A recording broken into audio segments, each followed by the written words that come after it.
All right, welcome back everyone to the 2020 Vision Podcast. This is episode 2 of season 3. As you all know, this season is called Rebirth. We've talked about what it takes to value your mental health. We've talked about the steps you need to take to value your mental health, and now we're talking about the steps you need to apply for your mental health. So I'm so excited today as we have Miss Jayden Haynes from Clark Atlanta University. How are you? How are you doing?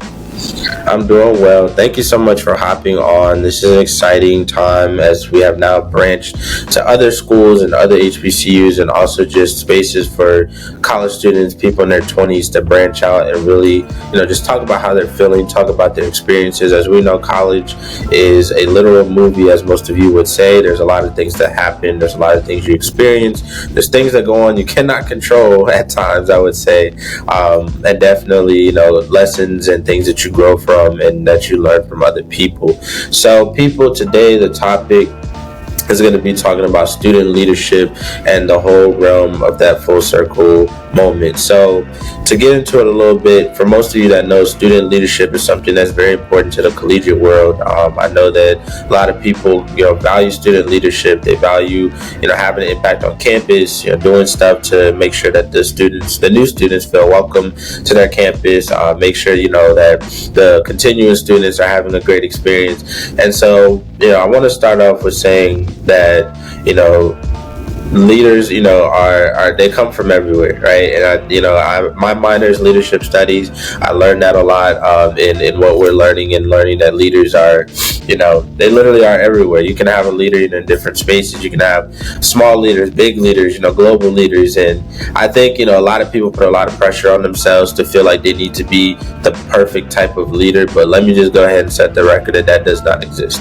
There is no perfect type of leader. You know what I'm saying? If there was, we wouldn't need, politicians. We wouldn't need a democracy. We wouldn't need, presidents. We wouldn't need kings and queens. Like, that's literally, that record has to be set straight, because I feel like a lot of people take that pressure and say, oh, I need to be this perfect type of leader. I need to be, as long as you are making a positive impact and influence on any type of situation, that's all that matters. And for some people, they want the biggest impact, but any impact can matter. And I talk about this all the time with campuses and student organizations. Like, you are making a positive impact to the community, and it's a selfless, thing that you're taking your time and energy out to do that. So that's kind of like what we're going to go into today. So Jayden, why don't you talk about on your campus a little bit, your experience with Clark Atlanta, and also just as a student leader, talk about the genuinity of being a student leader and what that means to you, how you've seen other people navigate that world. I want to start off with saying hello, everybody. I'm Jayden Haynes. I'm a junior mass media arts major at Clark Atlanta University, business administration minor, and currently serving as the undergraduate SGA secretary for the 2023-2024 school year.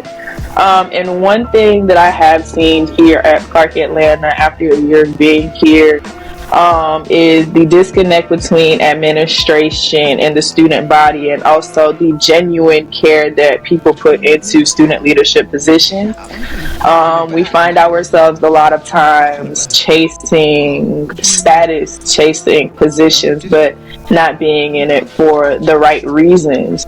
If somebody were to tell me today, what was your number one thing that made you want to run for an SEA position or any position that you've ever had on campus? And I would say, my number one thing is to speak for the unspoken.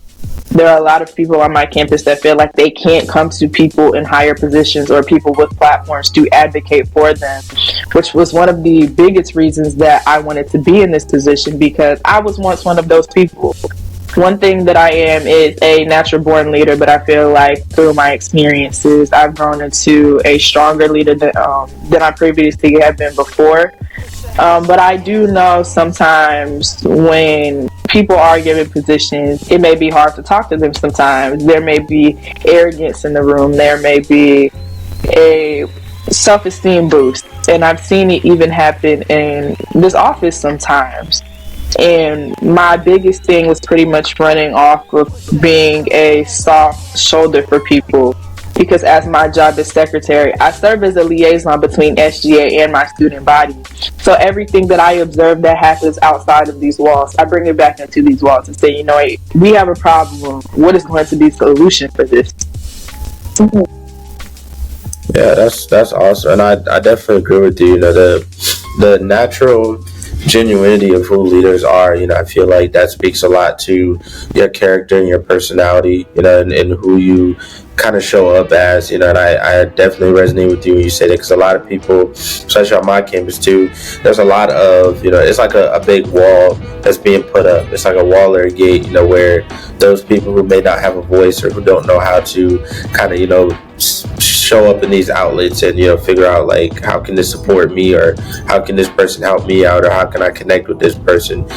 It's that wall is pretty big, and I say that for people who try to be leaders in their own way and who try to navigate their own way type of leadership, is that you don't have to put up such a big wall as a leader, because sometimes it's going to come back and bite you in the butt. And I've seen it so many times, because when you're doing that to other people, let's say you as a leader are trying to get a connection or network with somebody or someone even bigger than yourself.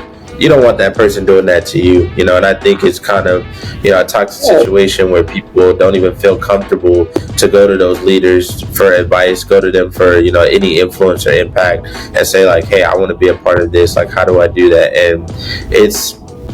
And more so, I would say just on the HBCU world too, because we're all a majority of ourselves trying to lead at some point of our college time. And on the HBCU campus, we are a majority, and we're surrounded by so many different types of leaders and so many different types of us, where we feel like we have to overcrowd each other and constantly feel like there's competition. I personally don't believe in that. I feel like as a leader, you should try to strengthen and really build people up. There's people that have led with me, that have led beside me, that have led behind me, that have led in front of me, that I feel like if I can just put any influence onto them and what they're doing, then that's important, because they're going to turn around and do that for the next 20 people that want to be leaders. And like you said, like being a natural born leader, I think we have to differentiate the two, between a natural born leader and being a made leader. Some people are born with the capacity to lead. That's something that's very important. They have the capacity to lead. They just might not have the confidence. And then some people actually, once they grow older and older, they're developing those skills to lead. And that's where a lot of people, differentiate the two, because I meet a lot of people that develop the skills to lead. You won't meet a lot of natural born leaders unless they start from the very beginning. Unless you were a leader, in grade school and childhood, and a lot of things that you were doing in church events and sports, and academics and politics, if you were involved with that younger. But as a generation, I feel like we've developed those skills to be leaders. And I personally I come from a family who developed those skills for me to be a leader. My mom had us volunteer at church homes, volunteer at homeless kitchens, and that was more so just to get our voices out there, speak up about change. We did a lot of candidacy for politics, just promoting, trying to really just develop our leadership skills. And then when I got to Hampton, I feel like that changed and helped me a lot in the way that I lead on this campus, because you also have to look at the difference between silent leadership and loud leadership, right? And so silent leadership, is where you feel like you are making such a big impact, but you don't have to talk about it. And I feel like a lot of people, on these campuses and even in college, they want to constantly talk about stuff. It's like, oh, I did this, I should get a big reward, I should get a big medal, I should, and I'm like, well, what did you really do it for? Was it for the impact and the influence, or was it just for genuine? Was it genuine impact, or did you really do it just so you can get a pat on the back or a clap, or some type of attention for somebody? And that says a lot about just people as a whole. Is when you are aspiring something, when you're passionate about something you're doing, you have to think about like the genuine reason you want to do it for, and that can be for anything from being a part of a class to doing a podcast, to starting an organization, to doing a book club. Like everything that you're doing, have to have a passion about it. And that's why I'm constantly preaching to people. So switching gears a little bit, just talk a little bit about student leadership as a whole. Just talk about like how you feel like on your campus how student leadership is, and what a little bit of like what changes could be made, what things you see that have grown, and also maybe some like pros and cons, of the student leadership that's at Clark Atlanta. I want to emphasize is that you don't have to have a title or a position to be a student leader, and a lot of people don't realize that. True, yeah. Your voice and your personal platform can stand alone, even if you are or are not in a position. In student leadership at Clark Atlanta, so you really have like your two big ones, which is like SZN Royal Court, and then you have like your e-boards, you have like your chapter presidents, you have your Greek. It's everybody that kind of is on a platform to advocate for our students, and that's how that works. One change that I would make is that I don't even feel like it's a Clark problem. I feel like it's an HBCU problem, but elitism, essentially. While I understand that there are a lot of individuals that may have traits and individual characteristics or assets that make them a very great person, I feel like we as an HBCU community battle with always trying to compete with each other as opposed to being there for each other, essentially. And I hope I don't get crucified for this, but I mean, that's where I see it. So instead of always, you know what, I'm here for you. If I don't get this internship, I really hope you do. I hope the both of us get it. It's one of those, I will do everything in my power to make sure you don't get it and that I do get it. And it's not something that's uncommon.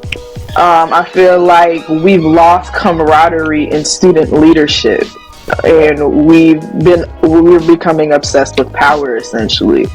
And while I understand that student leadership and power may bring great benefits, we do not benefit from this. I chose to put myself in a position to help people, but as a result, I have less time for myself. I'm a little more stressed out. My schedule is a little more compact. So I really do think going back to genuosity is something that I would really change, because that is a very heavy impact that I've seen. And of course the camaraderie, like I said, there's a lot of people that feel like they can't come to student leaders. They aren't in a safe space. They feel like, if this is a problem, it's going to be a problem and it can't change. I'm going to brag on my administration a little bit. And we call ourselves Action 35, but one thing that we don't do is take no for an answer. We have a very open door policy. One thing that I will say that I've seen in past administrations that's different from ours is that people just come in here and they like to talk to us. They're like, you know what, I need help with this, I saw a problem with this, or even just to sit down and talk to us about our day or their day. And that's just one thing that we really do appreciate, because they're just random people that are like, you know what, I just wanted to come to your office and introduce myself to you. And we're like, that is so cool. Like, we're actually making an impact within the small time that we've had. And that was really one of our big things, was pretty much shifting the narrative, because again, people didn't even feel safe walking in the SGA office, but now it's like a revolving door. There's always somebody in here, there's always somebody out here, and there's just always conversation being had, there's always music. We're just a very comfortable administration that also gets stuff done. And I think that it already has made a very big impact on our school, because I've seen the student body closer with SGA and Royal Court, closer than I've seen it ever before. Mm-hmm. Yeah, no, that's definitely relatable, and it's so true. I love the open door policy thing. I think it's so important for students to feel like they have a chance and they have a voice. Because you can't have an administration without the student support, right? And I think a lot of people have to think about that when it comes to leadership. You're not doing it just for no reason. Like you actually have people to work for. You have people to support.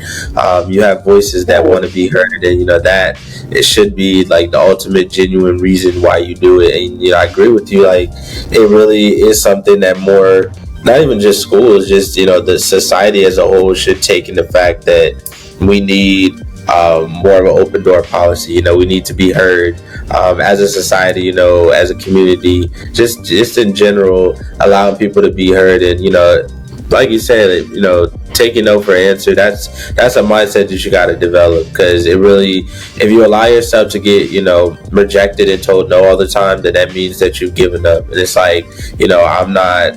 You have to have that mindset. You're like, I'm not giving up on this. If you truly believe in it, you know what I'm saying? You once you believe in something, you have a passion for it. You say like, I'm gonna go every single angle I can to make sure that this gets done. And that's what's made that's what makes a true leader, is saying like, I'm gonna figure out every type of hardcore type of solution to this problem, and figure out like how I can incorporate everybody, how I can include the people that need to be included, and to get the support that I need from all different ranges. And I can say that too for my school, because at my school we get a lot of stuff done. There's some things where I feel like is out of our control because of our older administration, and the fact that Hampton keeps a lot of older leadership here throughout the years. I feel like that is sometimes a setback to things that could actually be getting done. But we've made progress, and I feel like making progress is important. Like we have really come up from COVID, like that whole situation that happened with our new president, like, and everything. I feel like we've rebuilt our reputation and everything that we wanted to for the coming years. And we all we had to do was listen to each other. That's really it.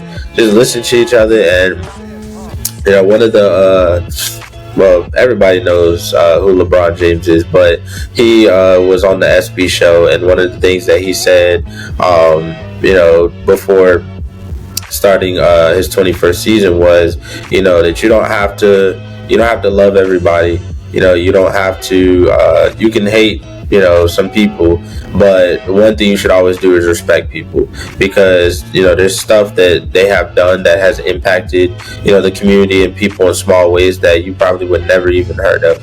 And I say that to everybody, like, respecting people for who they are and the type of impact they're trying to have. That's important, because you can't be one leader trying to do one thing and then dissing other leaders, trying to do another that's actually a positive thing. Now, if they're doing something that's negative or harmful to the community that you feel like, it's not helping anything, then, you can say something, speak up, have a voice. But if you see two leaders who are actually making an impact and having a good influence on the community as a whole, or even their environment, then that's important to build each other up. And I feel like that, and I hate using the word nepotism, but there's a lot of nepotism and popularity type contest situations in these college spaces, because everybody wants to be like each other. Everybody wants to follow after people. Everybody wants to, everybody needs the validation of others. I never understood it. I really didn't. I've always been my own type of leader. I didn't need people's validation. If I wasn't making good choices, I could see it in the results of how the program or the environment I'm a part of, or the group that I joined, I could see the results and how that affected it. So that's kind of like my, holding myself accountable to say, am I making the right decisions as a leader to impact this type of program, organization, or group that I'm a part of? And if you don't ask yourself those questions, then it's going to get hard, for you to have like reflection on it, and really tell yourself, like, these are the things I need to grow, these are the things I need to strengthen, and these are the things I need to maybe let go so I can become a stronger leader. So definitely agree with you on that. And then touching on the last point, talk about a little bit of your experience just as a leader, not just at Clark, but just as a whole in the world. Are there things that you've been a part of where you felt like yeah, I really made great decisions with this, or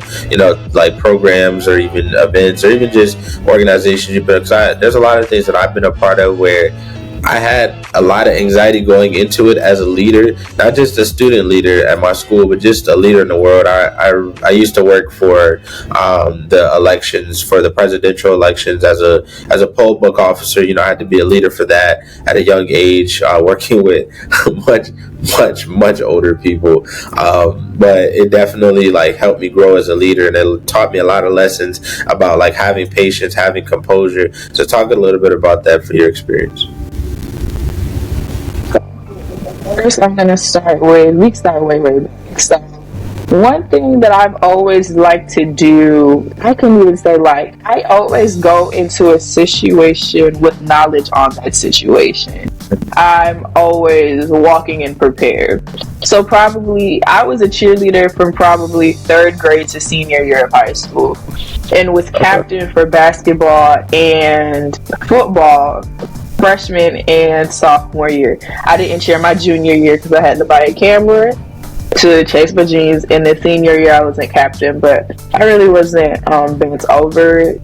And being just in certain areas and certain sports even, and just knowing the things that I know. I'm somebody that is very observant, and I like to sit back and learn, but I'm also a very bleeding heart. I like to help people, and it's not one of those things where it's like I'm always in your face trying to push for help. It's just one of those like, you know what, I see that you're in this position. I've been in this position. I would love to help you, and my door is always open if you need me.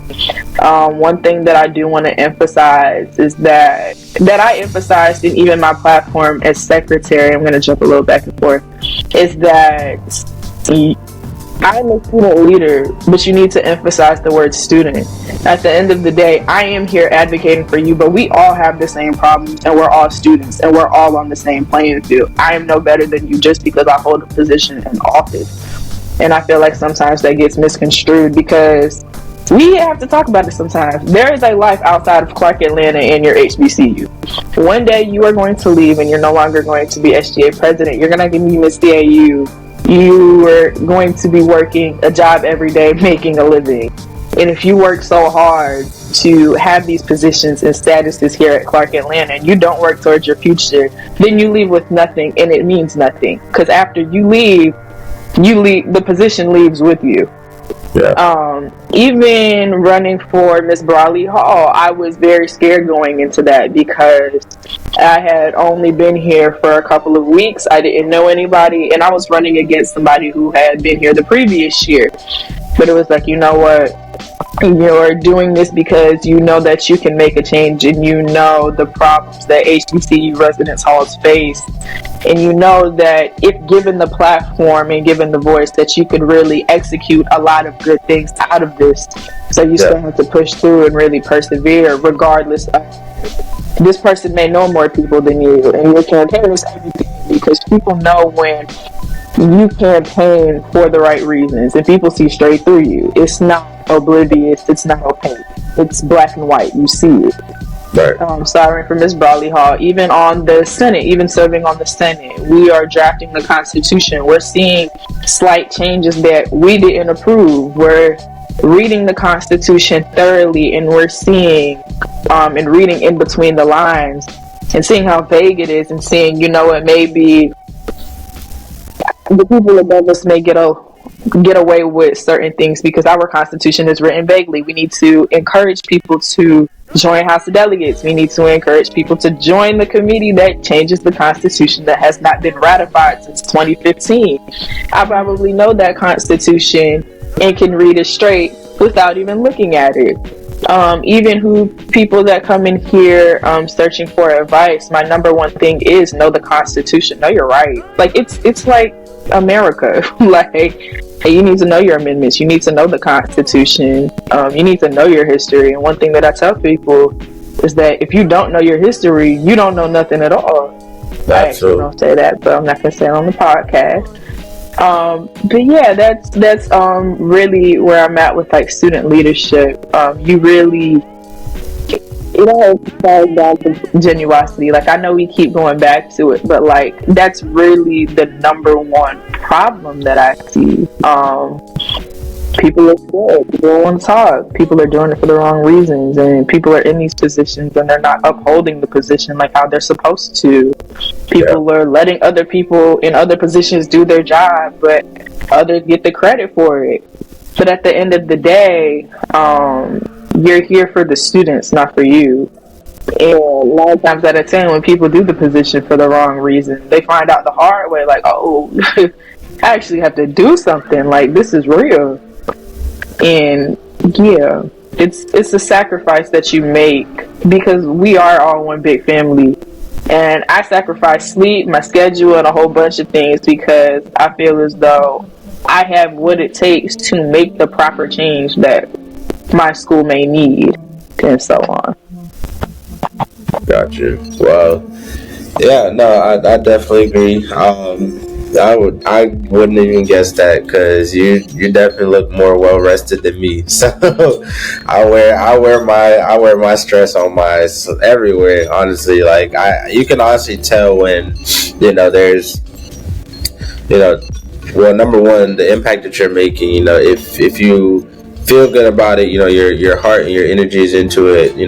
Other people's opinions aren't gonna matter. You're gonna obviously you have the because you're in a society where the people's opinion does matter.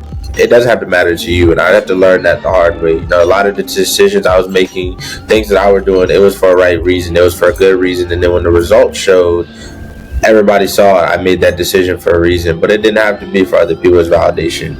And I definitely I try to emphasize that a lot and saying that go your own route, go your own path with any type of leadership that you do, but also make sure that you're being fair to yourself and knowing that like I stated earlier, there's no perfect leader, right? And you have to understand that this is a society full of comparison, a society full of jealousy, hatred, criticism, feedback, all types of stuff. So I think just staying level-headed and making sure that like you say, you're doing it for the people, you're doing it for the genuinity of being a leader in general. Because the HBCU world alone, we don't have to talk about the actual world, but the HBCU world alone, there's so much leadership that happens, and I feel like so many people just try to compare themselves to where actual work could be getting done and they could actually be making real change and positive impact, not even on their campus but on other campuses as well. So that's really important for everyone to just really take from this, is that if you are not a natural born leader, it is never too late. You can become a leader at pretty much anything. Like, there's a lot of issues in this world today that haven't been addressed, haven't been solved, haven't been fixed. One of my last guests on another episode, she was talking about like the justice system. That alone is a huge issue in this country, and I think just having a voice to speak on that, having a voice to speak on the actual issues that go on, and, also the topic of mental health, like we're talking about now, being open to people is important. You know what I'm saying? And I'm gonna actually start like creating that open door policy that you stated earlier more on my campus too, because I feel like I can influence that change as a leader, because a lot of people on my campus don't do that. There's a lot of like I said, build that wall up. People don't feel like they can come to you for stuff, can't even have a simple conversation. Like, it's, we're not celebrities, like it's not like we don't have any type of trust me, have any type of clout or any type of like we're not literally like, if it was Beyonce, I understand, like that's Beyonce, but we're not Beyonce. We don't have we haven't worked that hard to be on that level yet. So that's why I'm like, we're just students, and we're leaders. Like, we should never make people feel like they can't come to us to ask honest questions and really like ask us for advice and even ask us for guidance and direction, because sometimes that's all they need, is for us to say like, hey, why don't you try this path, or why don't you try this path, or try this angle, or go about it this way. So, and really that's how I look at it, and I resonate with it, because I wouldn't want someone doing that to me when I'm looking at an opportunity in the future and trying to actually do something for myself. So definitely agree with you on that, and the world needs more of that. The world needs a more open door policy. It needs people who are willing to help other people out, so that we can create long lasting change. So thank you for that. And if you have any last minute words of advice, or anything you want to allow the viewers to take away from this episode, the floor is yours. and just some advice that I want to say. So one thing that we do emphasize, that I encourage everybody to really emphasize, even every practice, is mentorship. We live in a very cutthroat world, and while I understand that you do have to take care of you, you were put on this world to love at the end of the day. So I may take care of me at the end of the day, but my forefront of everything that I'm gonna that I do is going to be mentorship. Our freshman class came in and they were not playing. They came in, they looked at my SGA president and they were like, I'm coming for your spot. Like, they're not playing. They're constantly in here. They're constantly in and out, asking for guidance, asking for help. And you've been through a lot of experiences as an HBCU student, because it is not easy. It is not for the weak. And you can always share your experiences with people. It doesn't hurt anybody. It's only going to help people.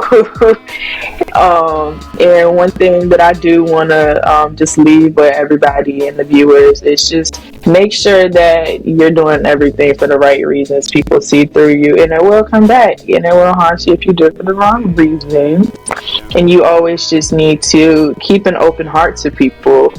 If you're a leader, even if you're an aspiring leader, you need to be somebody that's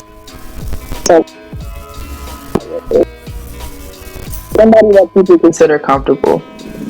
Like, a lot of people may say, like, you know what, I don't look approachable, I have a resting face, etc. But like, the first thing that I do when you talk to me is smile. They'll tell you, you know what, don't go to Jayden's office if you don't want her to tell you what it is. Because that is one person, that's the one thing that I would do. Like, I'll tell you what it is, and I'll tell you what it isn't. That's not a genuine care. Because if I didn't care about you, then I'd lie straight to your face. I would tell you exactly what you want to hear, and etc. So just make sure you're being real and true to yourself, and always caring about other people. But yeah, that's what I want to. Yeah, no, I agree. A lot of stuff that can go about being kind and being open to others. I learned that also the hard way, with becoming this, this unholy, like, I don't want to say bad, but this unholy, like, really opposite version of myself the last couple of years. I really had to, like, change my mindset, and a lot of it was just stuff I was dealing with, drama.